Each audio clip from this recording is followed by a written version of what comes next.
இப்போ பிஜேடியை எப்படி சுவிட்சாக யூஸ் பண்ணலான்னு பார்த்தலாம்.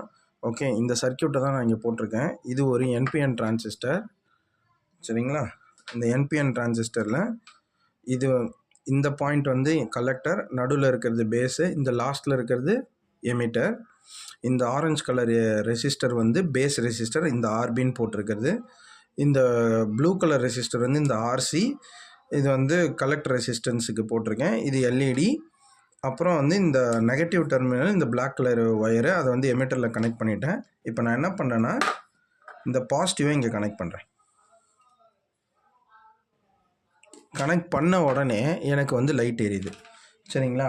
இப்போ பாருங்கள், இந்த பேஸ் ரெசிஸ்டர் இருக்குல்ல, ஆரஞ்சு கலர் ரெசிஸ்டரு, அதை நான் ரிமூவ் பண்ணுறேன். எனக்கு எல்இடி நின்று போச்சு.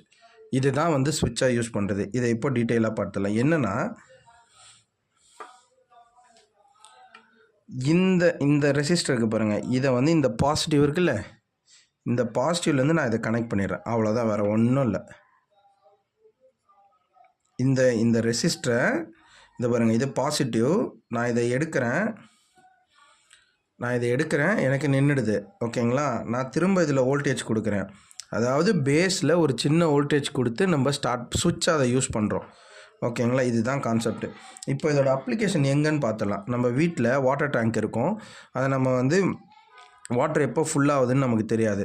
ஸோ ஒன்றும் இல்லை, நம்ம இப்படி வச்சுக்கலாம். வாட்டர் கீழே இருக்குது, ஓகேங்களா? மோட்டார் போட்டாச்சு, வாட்டர் வந்து இன்னில் வருது. இந்த சர்க்கியூட்டை நான் இங்கே வரைகிறேன்.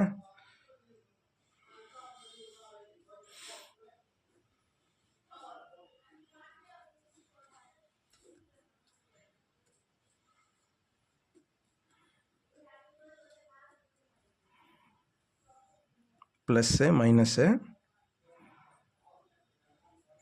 இப்போ நான் என்ன பண்ணுறேன், இந்த ஆர்பி இருக்குல்ல, இந்த பேஸோட ரெசிஸ்டரை கொண்டு வந்து இந்த பாயிண்ட்டை நான் இங்கே வச்சுறேன், மேலே அப்பு. அதே பேட்டரியில் பாருங்கள், இந்த பேட்டரியோட பாசிட்டிவை என்ன பண்ணுறேன், இந்த பேட்டரியோட பாசிட்டிவை இங்கேருந்து கொண்டு வந்து நான் கீழே வச்சுறேன், டவுன் பாயிண்டில் வச்சுறேன், சரிங்களா? இப்போது மோட்ரு போடுறோம், தண்ணி வருது. தண்ணி என்னாகும், பொறுமையாக ஃபில் ஆகுமா? பொறுமையாக ஃபில் ஆகிட்டு இது வரைக்கும் வரும். ஃபஸ்ட்டு டவுன் பாயிண்ட்டு, அதாவது நம்மளோட பாசிட்டிவ் பாயிண்ட்டுக்கு வந்துடும், சரிங்களா? பாசிட்டிவ் பாயிண்ட்டுக்கு வந்துடும். நல்லா பாருங்கள், பாசிட்டிவ் பாயிண்ட்டுக்கு வந்துடுச்சு. தண்ணி மறுபடியும் ஃபில் ஆகும். அப்போது இந்த பேஸ் பாயிண்ட்டு இங்கே டாப்பில் போட்டிருக்கோம்ல, இங்கே வந்து வாட்டர் ஃபில் ஆகுதா? வாட்டர் வந்து குட் கண்டக்டர் ஆஃப் எலக்ட்ரிசிட்டி. அப்போது இந்த 9 வோல்ட் பேட்டரியோட பாசிட்டிவ் வந்து இந்த ஆர்பிக்குள்ளே இந்த வாட்டர் மூலயமா கண்டக்ட் ஆகி இது பாருங்க இப்படி வரும். வரும்போது லைட் எரியும். அப்போ இது பாருங்கள், இப்போ ஒரு சுவிட்சாக யூஸ் பண்ணுறோம் பாருங்கள் இதை. அப்போ நம்ம என்ன பண்ணலாம், வாட்ரு வந்து அந்த லைன் கிட்ட வரும்போது நமக்கு ஆன் ஆக ஆரம்பிச்சிடும். அப்போ நமக்கு தெரிஞ்சிடும், ஓகே நமக்கு வந்து டேங்க்கு ஃபுல்லாகிடுச்சுன்னு. இதுதான் கான்செப்ட்.